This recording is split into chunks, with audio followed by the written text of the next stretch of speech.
Assalamualaikum warahmatullahi wabarakatuh. Perkenalkan, saya Aditya Uberti, STRKEP MKM, dosen tetap di Akademi Kebidanan Singkawang. Pada kesempatan kali ini, saya ingin menyampaikan terkait mata kuliah yang saya ampu yang sesuai dengan bidang keahlian saya, yaitu mata kuliah Gizi dalam Kesehatan Reproduksi. Mata kuliah ini ditujukan untuk mahasiswa kebidanan semester 4 dengan kode mata kuliah AKS 020, diselenggarakan dengan 30 kali pertemuan dan 2 diantaranya untuk UTS atau ujian tengah semester dan UAS atau ujian akhir semester. Mata kuliah Gizi Kesehatan Reproduksi ini merupakan salah satu mata kuliah yang dirancang untuk membekali mahasiswa dengan pengetahuan, keterampilan, serta sikap profesional dalam memahami peran gizi pada setiap siklus kehidupan reproduksi perempuan. Ruang lingkup mata kuliah meliputi gizi pada masa remaja, prakonsepsi, kehamilan, persalinan, nifas, menyusui, bayi, balita, hingga berbagai permasalahan gizi yang berkaitan dengan kesehatan reproduksi. Mata kuliah ini mengacu pada rencana pembelajaran semester yang telah disusun berdasarkan capaian pembelajaran lulusan program studi kebidanan, yaitu CPL 1, CPL 2, CPL 3, dan CPL 4. Capaian pembelajaran mata kuliah yang diharapkan antara lain CPMK 1, 2, 3, 4, 5.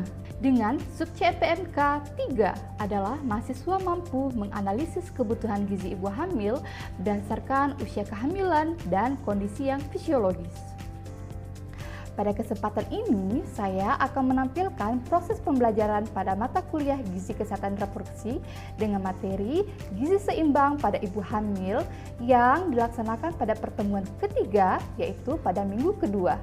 Sesuai dengan RPS, pembelajaran pada pertemuan ini diarahkan agar mahasiswa mampu memahami kondisi gizi seimbang pada ibu hamil, mengidentifikasi faktor-faktor yang mempengaruhi status gizi, menganalisis berbagai permasalahan gizi yang terjadi selama kehamilan berdasarkan studi kasus, serta merancang rekomendasi menu gizi seimbang yang dapat diterapkan sesuai kondisi ibu hamil.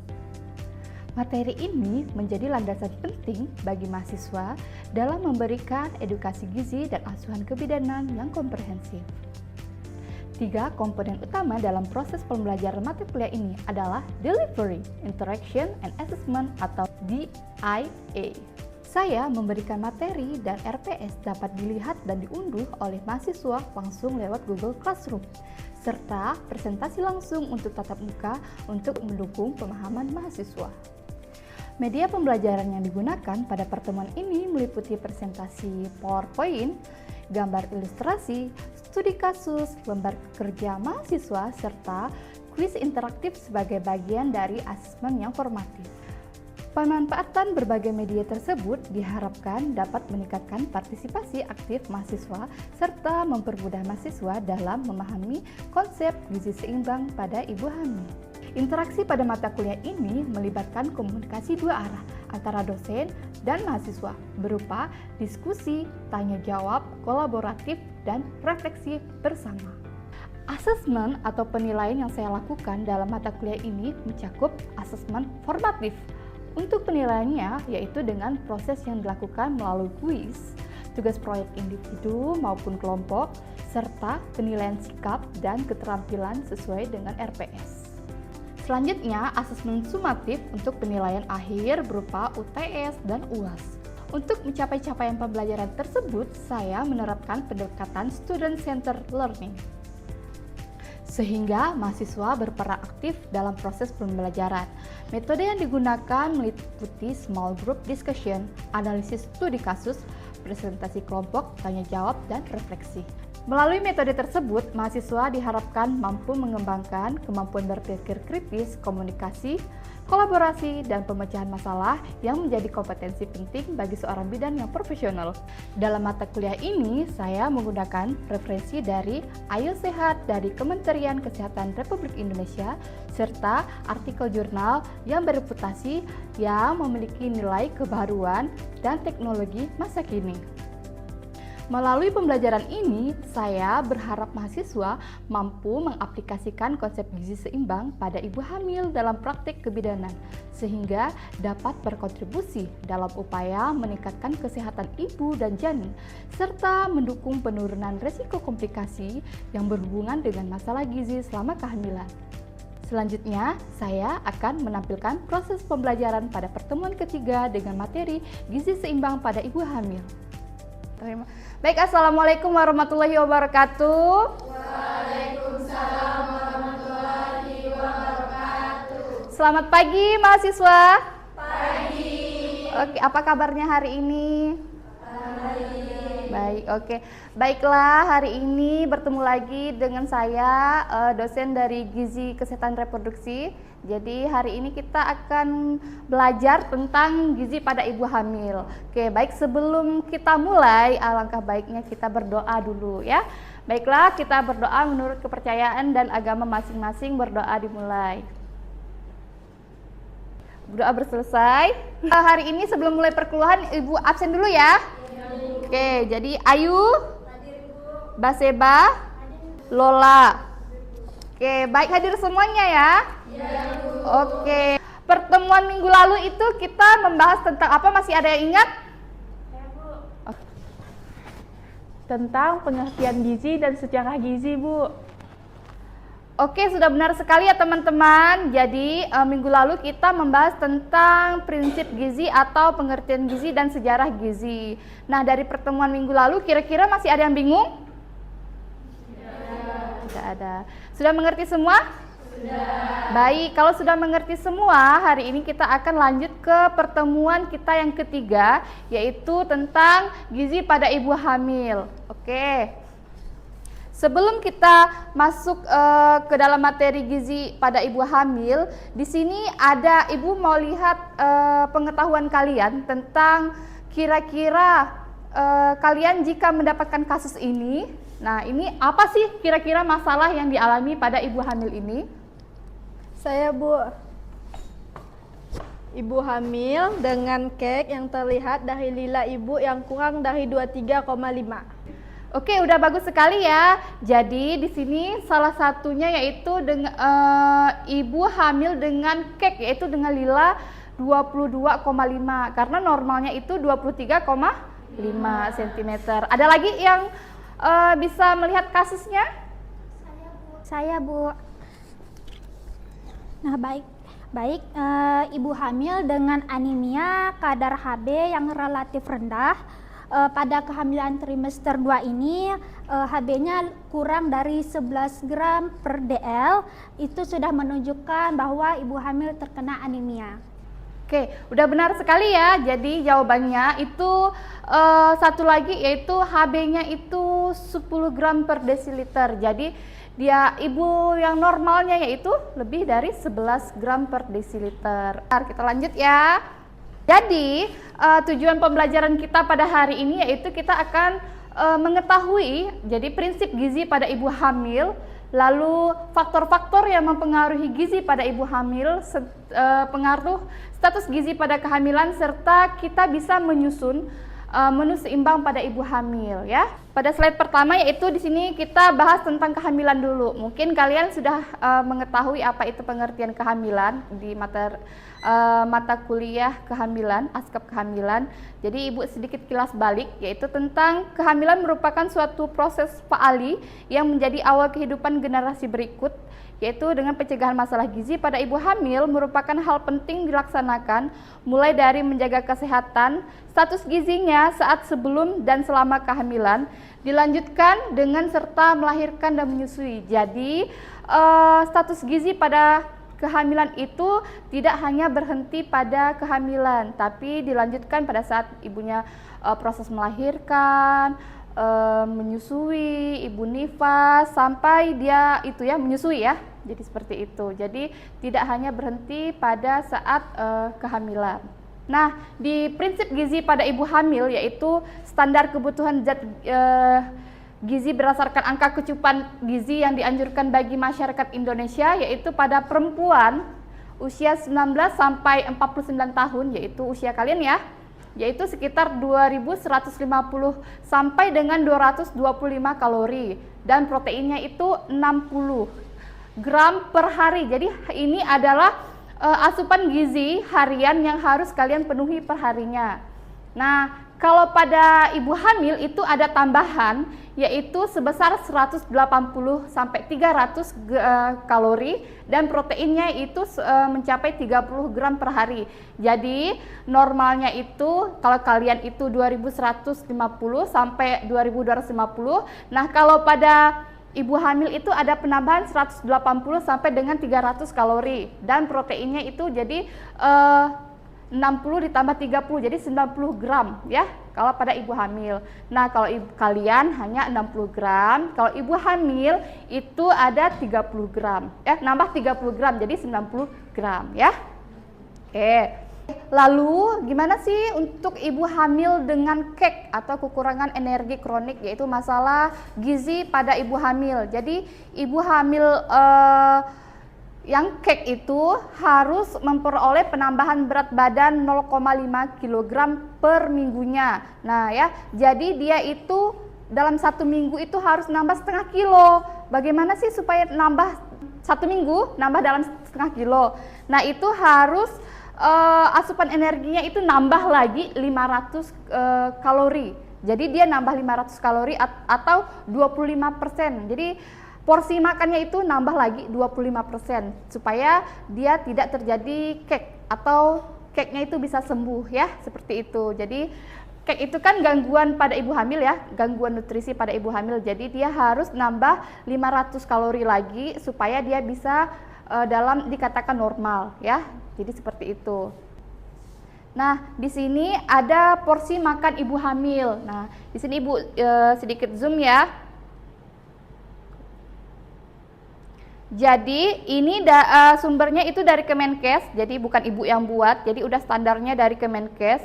Jadi ada protein hewani, jadi hewan, jadi berasal dari hewan, bisa dari ikan, telur, terus ayam, seperti itu ya, yang biasa kita makan. Lalu ya kalau protein nabati itu bisa berasal dari tahu dan tempe ya, seperti itu. Jadi dari tumbuh-tumbuhan nabati. Nah, itu protein hewan itu satu porsinya itu 50 gram. Jadi ada potongan sedang, atau satu porsinya itu 50 gram atau 1 butir telur. Jadi setiap dia 1 kali makan itu 1 butir telur, atau kalau misalnya ayam itu 50 gram atau ikan itu 50 gram, seperti itu. Ditambah dengan tahu dan tempe, seperti itu sebanyak 2 potong, sekitar 100 gram atau 50 gram. Ya, seperti itu. Lalu ada buah yaitu sebanyak 100 gram. Boleh buah yang disukai seperti jeruk, buah naga, buah pepaya, boleh ya, bebas buahnya. Lalu ada sayur. Nah, sayurnya itu 4 porsi per hari ya. Jadi pada TM1, 2, dan 3 yaitu sebanyak 100 gram. Ya, beratnya itu 100 gram. Lalu nasi atau makanan pokok tergantung wilayah masing-masing ya, kan biasa ada makanan pokoknya yang tidak nasi kan. Nah, kalau kita di wilayah kita ini makanan pokoknya itu nasi, yaitu 5 porsi per hari atau 6 porsi per hari untuk trimester 2 dan 3. Jadi satu porsinya itu sebanyak 100 gram atau 3/4 gelas ya, seperti itu. Nah, jangan lupa minum tablet tambah darah dan air. Minum air putih ya. Tablet tambah darah yaitu 1 hari itu 1 supaya ibunya tidak terkena anemia ya, seperti itu. Karena ibu yang KEK itu biasanya dia mengalami anemia ya, seperti itu. Paham? Ada yang dibingungkan? Tidak. Oke. Nah, status gizi pada ibu hamil. Jadi ibu hamil yang tidak mendapatkan kecukupan kebutuhan zat gizinya itu dia akan KEK. Tadi kan sudah kita bahas dari awal ya. Jadi ibu yang KEK itu yaitu memiliki ukuran lilanya yaitu di bawah 23,5 cm atau IMT yaitu pada trimester 1 yaitu di bawah 18,5 gram per meter persegi ya.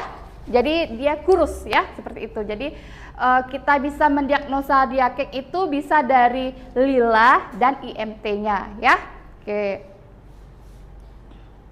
Nah, makanan tambahan berbahan pangan lokal siap santap bukan menggantikan kebutuhan makanan ibu hamil, melainkan makanan minimal yang harus ditambahkan pada ibu hamil kek setelah kebutuhan dasar makanannya terpenuhi untuk mengatasi masalah gizi ibu hamil. Nah, ini ibu berikan contoh dari menu PMT ibu hamil. Jadi makanan lokalnya ya. Jadi contoh-contohnya seperti ini.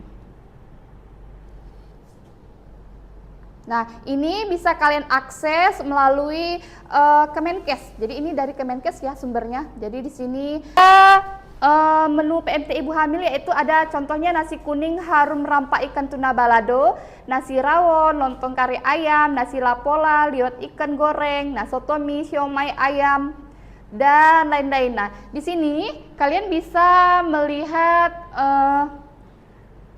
menu makanan lainnya. Nah, seperti ini. Jadi ini ada porsinya, jadi sekitar seperti ini porsi makanannya. Lalu ini untuk 3 porsi yaitu estimasi pembuatannya itu 17.180. Lalu di bahan nasi kuningnya itu ada 170 gram beras, 30 gram beras. Nah, seperti ini bahan-bahannya. Lalu bumbu yang dihaluskan, bahan balado ikan. Nah, ikannya dipotong menjadi dari 290 itu bisa kita potong menjadi 3. Nah, buah-buahan, nah informasi nilai gizinya per porsi itu dia mengandung energinya 691 kalori, proteinnya 34,9 gram, lemaknya 26,9 gram. Nah, kontribusi energinya sebesar 29% dari kebutuhan gizi harian. Jadi otomatis kita makannya bisa 3 kali atau 4 kali pada ibu hamil ya. Oke, nah di sini cara membuatnya juga ada seperti ini. Nah, di sini kalian bisa nanti akses kalau mau lihat atau membuat buku resep makanan atau kalian mau coba buat atau mau misalnya penyuluhan pada ibu hamil boleh dari sini ya. Oke, jadi ada tipsnya yaitu pada ibu hamil yaitu melakukan ANC yaitu rutin. Selama hamil makan 3 kali makanan utama ditambah dengan 1-2 kali makanan selingan dalam sehari sesuai dengan anjuran porsi makan ibu hamil.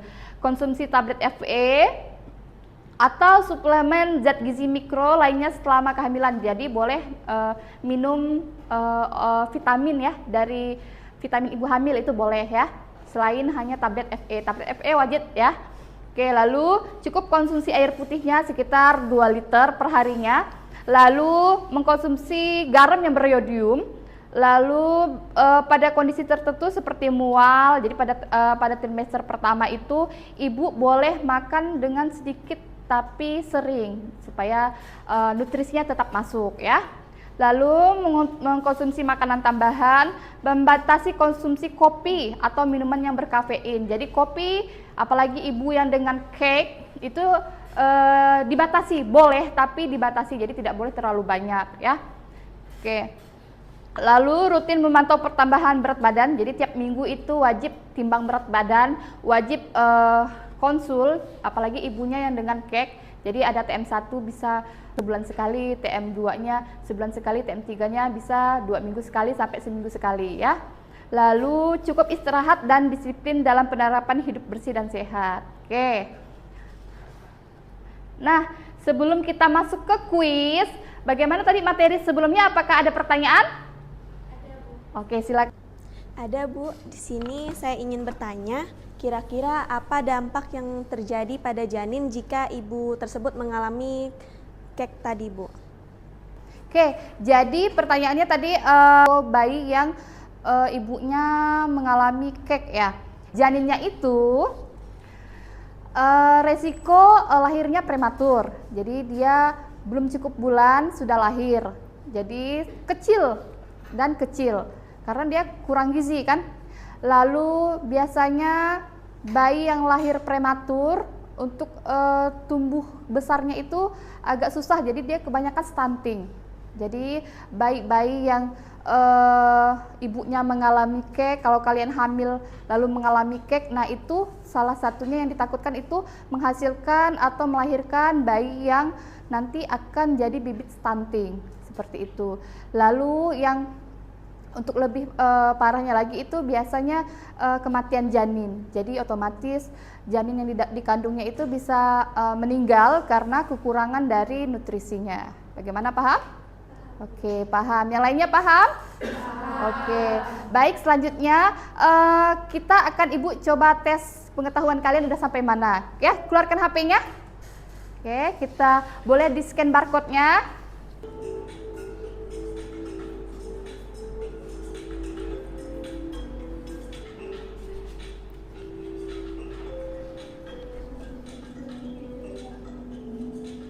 Sudah ya?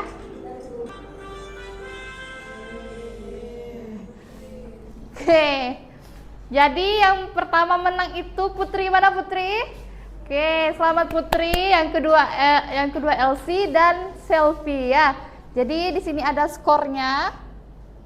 Yang mana jawaban salah dan yang mana jawaban benar ya. Oke, selanjutnya kita akan coba menyusun menu gizi seimbang ya. Jadi di sini Ibu ada contoh dari isi piringku ya. Lalu sekarang kalian yang berani maju untuk menyusun isi piringku siapa? Oke, Selfie dan Elsie. Oke, silakan Selfie.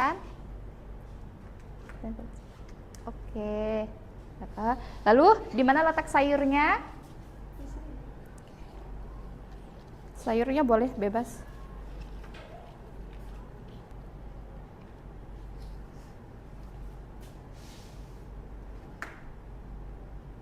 Oke, lalu di bagian protein ini makanan pokoknya ya. Lalu sayur-sayuran, ada buah, lalu protein. Jadi protein hewani dan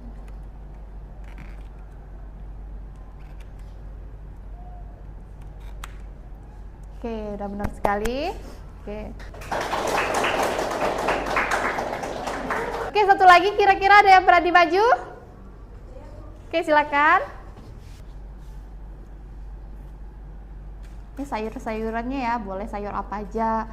Jadi sayur sop, sayur capcay, sayur bayam boleh. Lalu buah-buahannya boleh apa aja. Jadi ini di sini ada buah semangka, buah apel, pepaya boleh. Proteinnya dari hewan, dari ikan boleh, dari tahu dan tempe. Oke, terima kasih.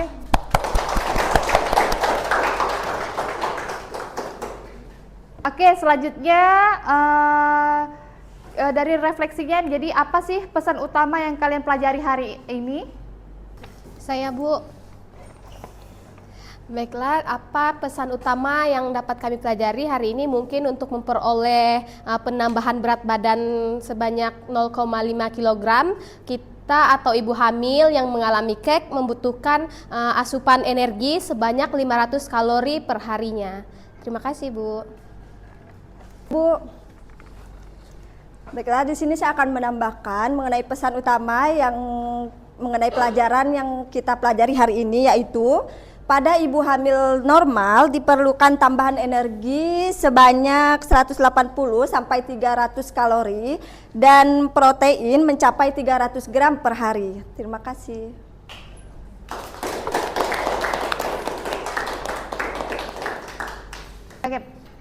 Oke, bagus sekali ya Carla dan Vela, sudah sangat mengerti dengan pelajaran kita hari ini. Bagaimana teman-teman yang lain? Apakah masih ada yang ingin bertanya? Sudah paham semuanya? Sudah. Oke, sudah paham. Baik.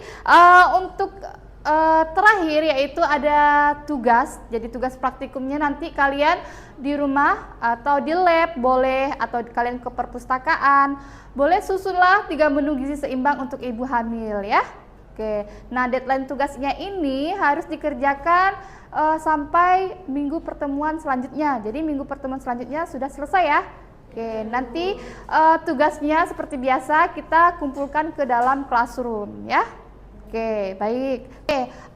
Baik, pertemuan selanjutnya kita akan membahas tentang ibu bersalin atau ibu nifas atau ibu yang menyusui ya. Jadi gizi seimbang pada ibu yang bersalin, ibu nifas atau ibu yang menyusui ya. Oke, baiklah. Dengan berakhirnya pertemuan kita hari ini, materi hari ini, berakhir juga pertemuan kita hari ini ya. Ibu ucapkan terima kasih, kurang dan lebihnya Ibu mohon maaf. Assalamualaikum warahmatullahi wabarakatuh.